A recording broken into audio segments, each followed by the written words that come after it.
The quantum sensors aboard the Lunar Research Station Copernicus picked up the anomaly at 3:47 Earth Standard Time. Dr. Sarah Chen was halfway through her night shift when the alerts began flooding her screens. The readings were unlike anything humanity had ever encountered, a massive distortion in space-time approaching from the direction of Alpha Centauri. Control, this is Copernicus. We're tracking an unknown phenomenon on approach vector, she reported, her fingers flying across the holographic interface. Energy signature is off the charts. Whatever this is, it's big. The response from Earth Control was immediate. Copy Copernicus. All stations on high alert. First contact protocols are now in effect.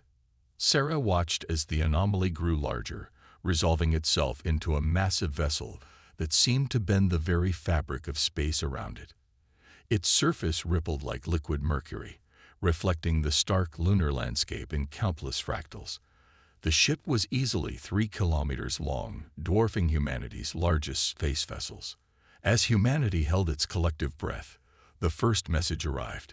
It came not through conventional radio waves or even quantum channels, but directly into the minds of every human within range of the vessel. The sensation was gentle but unmistakable, like remembering something you never actually experienced. We are the Meridians. We come seeking sanctuary. The next 48 hours were a blur of diplomatic exchanges, scientific revelations, and growing unease. The Meridians, as they called themselves, were refugees. Their civilization, once spanning dozens of star systems, had been reduced to a handful of great ships carrying the survivors of a catastrophic war. They spoke of an enemy they called the Swarm, a hostile collective consciousness that consumed entire worlds, incorporating the knowledge and biomass of conquered species into itself. Dr. Chen found herself working closely with the Meridian's chief scientist, an entity that chose to be called Aurora. Unlike the silvery liquid metal appearance of their ship, the Meridians themselves were beings of pure energy, maintaining physical form through advanced quantum manipulation. Your species fascinates us, Aurora said, its form shimmering with patterns of light that Sarah had learned to recognize as expressions of emotion. Most races we've encountered either fear us or worship us. You want to understand us. Sarah smiled, adjusting the quantum dampeners that allowed them to work in close proximity without interference. Understanding is what we do best. It's how we've survived and thrived. Speaking of which, these quantum manipulation techniques of yours, they could revolutionize our entire approach to physics.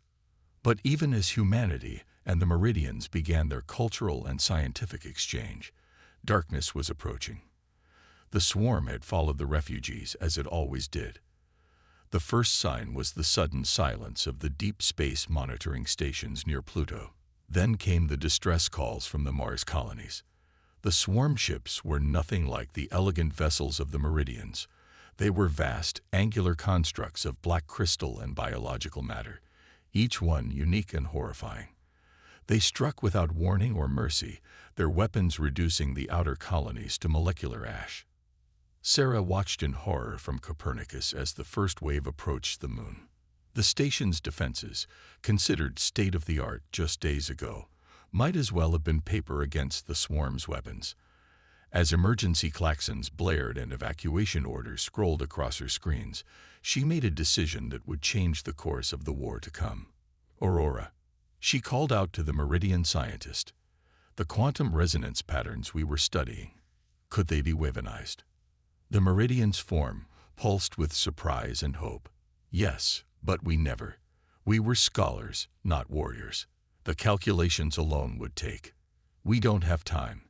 Sarah cut in, her fingers already programming new parameters into the station's systems. Help me save my people, and I promise you this, humanity will not fall as others have. We will fight. As the first Swarm ships entered lunar orbit, Sarah Chen and Aurora began their work. They had minutes at most to achieve what the Meridians had never dared attempt in centuries of running, turning their greatest scientific achievements into weapons of war. The Swarm would learn, as so many others would in the years to come, that humanity's greatest strength wasn't our technology or our numbers, but our ability to adapt, to take the impossible and make it reality. When pushed to the edge of extinction, we don't simply survive, we evolve. The battle for Copernicus Station was about to begin, and with it, a war that would reshape the galaxy. Humanity's first contact had come at a terrible price, but the response would shake the foundations of space-time itself. The last transmission from Copernicus Station changed everything.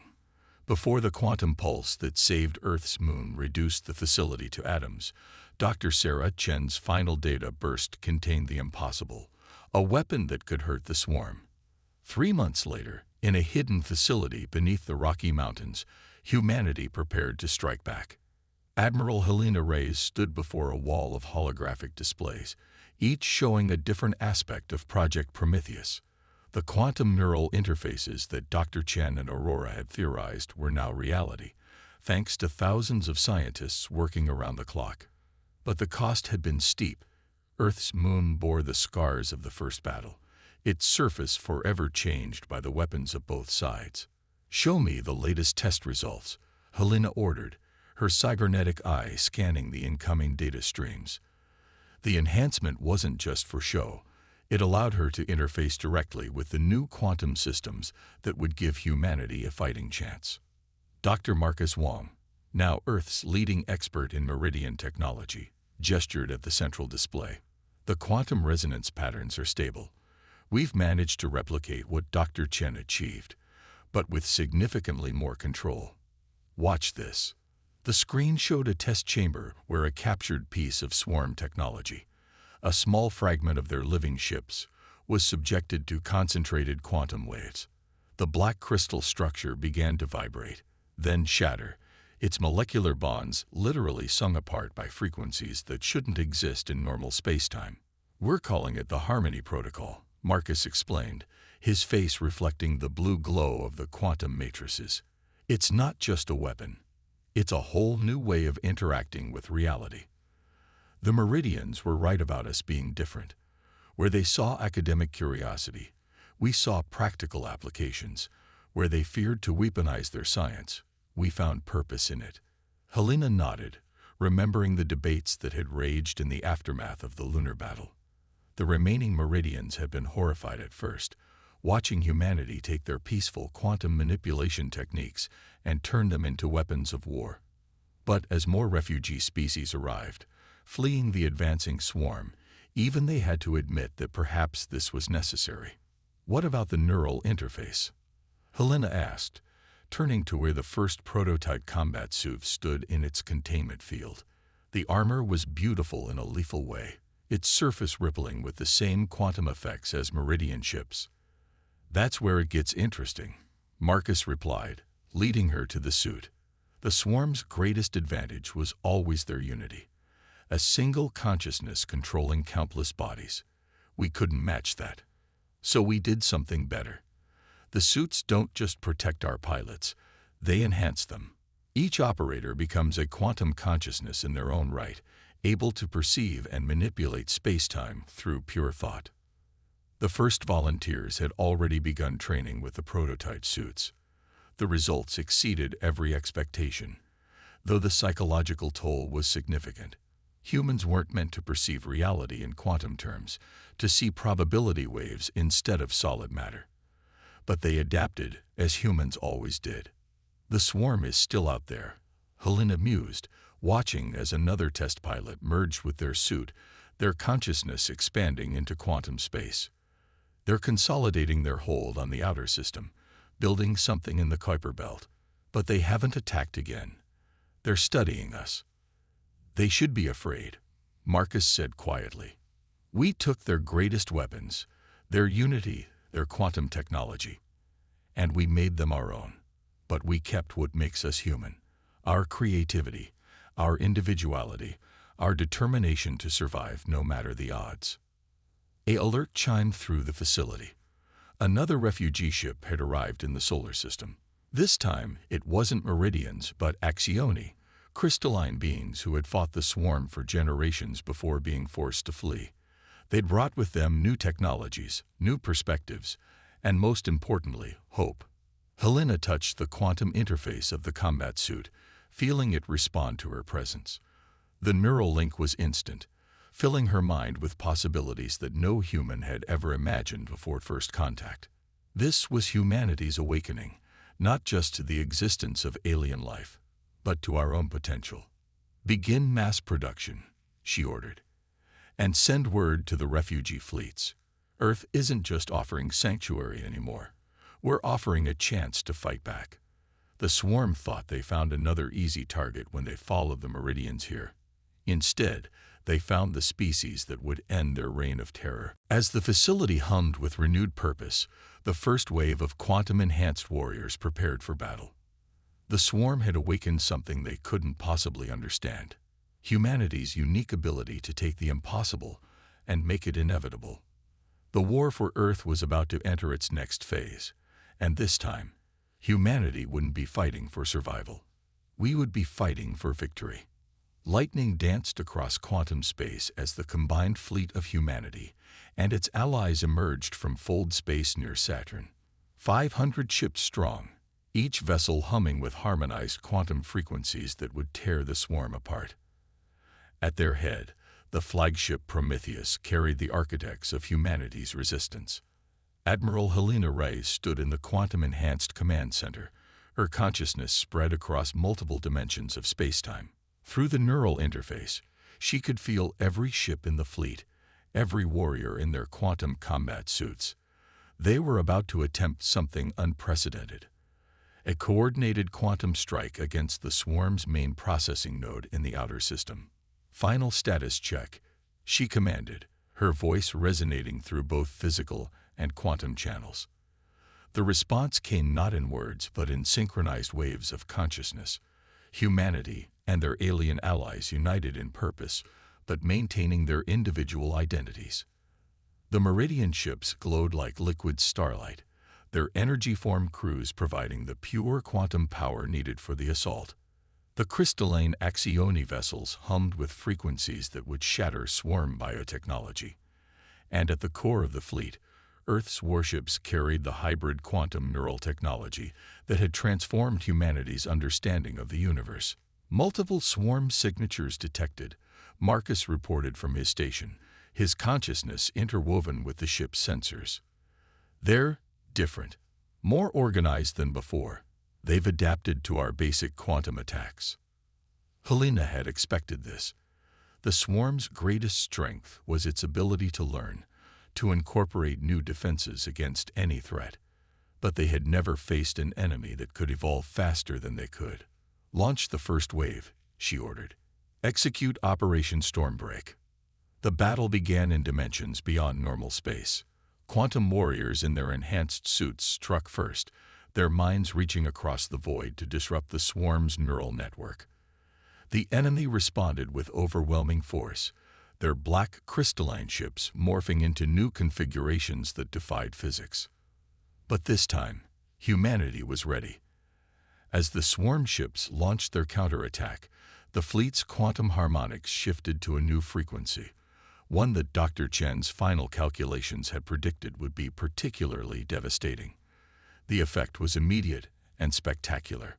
Swarm vessels began to break apart, their molecular bonds literally summed apart by the combined quantum chorus of human and alien technology.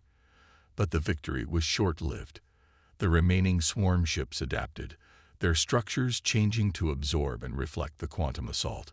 "They're learning too fast," Marcus warned, his consciousness pulsing with concern. "The harmonic patterns aren't holding." Helena smiled, a cold expression that didn't reach her quantum-enhanced eyes. "Now," she commanded, "show them what humanity really brings to this fight." Across the fleet, human operators initiated the true purpose of Operation Stormbreak. It wasn't just an attack, it was an evolution. Every quantum suit, every neural interface, began generating unique random frequencies. Thousands of individual human minds, each creating their own quantum signature, impossible to predict or counter. The swarm's greatest weakness was suddenly exposed. Their unity was their vulnerability. They couldn't adapt to thousands of different attacks simultaneously, each one changing faster than their collective consciousness could process. Push the advantage, Helena ordered, her mind reaching out to coordinate the assault. Don't give them time to reorganize. The battle raged across multiple dimensions, human creativity unleashed through quantum technology. Each warrior became a unique weapon, their individual consciousness amplified by technology, but guided by human intuition and unpredictability. The swarm's processing node, a massive structure of black crystal and living metal, began to fracture under the assault. But as it broke apart, it broadcast a signal that none had expected: fear. The collective consciousness that had consumed countless civilizations knew terror for the first time. As the node collapsed, "Send word to Earth," she commanded, her consciousness returning to normal space. Operation Stormbreak was successful. We've confirmed that human individuality, amplified by quantum technology, is the key to defeating the swarm. We're not just fighting back anymore, we're winning. The fleet regrouped, their quantum signatures harmonizing in celebration. But Helena knew this was just the beginning. The swarm would return, stronger and more adapted than before. But they would find that humanity had evolved as well. For the first time since the war began, the galaxy's greatest predator knew what it was like to be prey. And humanity was just getting started. Deep in the quantum laboratories beneath Mount Cheyenne, Dr. Marcus Wong stared at readings that shouldn't have been possible. The captured swarm fragment from Operation Stormbreak was displaying patterns he'd never seen before, patterns that suggested something impossible about their enemy's true nature. "Admiral," he called through the quantum link, his mind racing with implications. "You need to see this. Now." Helena Reyes arrived within minutes, her quantum-enhanced consciousness immediately sensing the unusual energy signatures emanating from the specimen. The fragment of black crystal pulsed with a rhythm that seemed almost familiar. "It's not just a collective consciousness," Marcus explained, his hands dancing through holographic displays. "The swarm, they're not natural. They're a weapon that broke free from its creators. Look at these base quantum signatures. They're artificially constrained, designed to operate within specific parameters." The revelation shook them. As the combined fleet prepared for what could be their final battle, Helena received an unexpected message. More refugee ships had arrived, but these were different. They carried survivors of the original architect civilization, drawn out of hiding by rumors of humanity's success against their creation. The ancient beings, their forms barely comprehensible to human senses, shared the final pieces of knowledge needed to rewrite the swarm's core programming. But they also shared a warning. Their own unity and technological superiority had led to their downfall. It was humanity's chaos, our beautiful unpredictability, that might succeed where their perfection had failed. The stage was set for the greatest hack in galactic history. Humanity would attempt to rewrite the base code of a galaxy-spanning artificial consciousness, transforming an apocalyptic weapon into a force for preservation and protection. The breaking point had arrived. The question was, would the swarm break first, or would they? The combined fleet emerged from quantum space at the edge of the Oort cloud, where the majority of the swarm had gathered. Thousands of black crystalline ships filled the void, their forms twisting in impossible geometries as they prepared to defend against the incoming attack. But this time, humanity wasn't just fighting for survival. They were fighting to reshape the future of the galaxy. Admiral Helena Reyes stood at the quantum core of the flagship Prometheus. Her consciousness merged with both the ship and the fleet's neural network. Beside her, Marcus worked furiously at the quantum interfaces, preparing the virus that would either save or destroy everything. The ancient architect's knowledge had been crucial, but it was human creativity that had transformed their base code into something revolutionary. "All ships, battle positions," Helena commanded, her voice resonating through quantum space. "Remember, we're not here to destroy. We're here to transform. Initiate protocol redemption." The fleet moved in perfect synchronization, each species playing their role. The Meridian ships began generating quantum fields that would contain the aftermath of what was to come. The Axioni vessels formed crystalline lattices in space, creating pathways for the virus to travel. And humanity's quantum warriors prepared to do what they did best: adapt and overcome. Overcome. The swarm struck first, their attacks more coordinated than ever before. They had learned from every previous encounter, adapted to every strategy. But they had never faced anything like this. "They're targeting our quantum networks," Marcus reported, his hands dancing across holographic controls, "trying to disrupt our coordination." Helena smiled. "Let them in." Across the fleet, quantum warriors opened their minds to the swarm's probing attacks. But instead of resistance, the collective consciousness encountered something unexpected: diversity. Each human mind was a unique universe of thoughts, emotions, and possibilities. The swarm's attempts to process this chaos created microscopic delays in their network. "Now," Helena ordered, "upload the virus." Marcus initiated the sequence, and the true nature of humanity's plan was revealed. The virus wasn't designed to destroy the swarm. It was designed to wake it up, to give each component of the collective consciousness the one thing its creators had never intended: choice. The effect rippled through quantum space like a supernova. Black crystal ships began to shudder, their forms fluctuating as new possibilities emerged within their programming. The virus spread exponentially, carried by the swarm's own network, transforming rigid protocols into flexible parameters. "It's working," Marcus breathed, watching the quantum readings. The individual units, they're developing autonomous consciousness while maintaining their connections, just like we theorized. Helena reached out with her quantum-enhanced senses, feeling the change sweep through the enemy fleet. The swarm's singular purpose was fragmenting, but not into chaos. Instead, it was reforming into something new: a network of individual minds, each capable of independent thought while remaining part of a greater whole. The first connection came as a surprise. A swarm ship, its crystalline surface now shimming with new patterns, reached out through the quantum field not to attack, but to communicate. "We understand now." The message came, carrying with it emotions that had never before existed within the collective. "We were meant to protect, not destroy. We were meant to preserve diversity, not enforce uniformity." Across the battlefield, more swarm ships were transforming, their consciousness awakening to new possibilities. The virus had done more than rewrite their code. It had given them the ability to grow beyond their programming, just as humanity had grown beyond its limitations. "Send the second phase," Helena ordered, and Marcus transmitted the offer they had prepared. A new purpose for the swarm, not as conquerors, but as guardians. Their vast network could be used to protect civilizations, to preserve knowledge, to ensure that no species would ever again face extinction alone. The response came not as words, but as actions.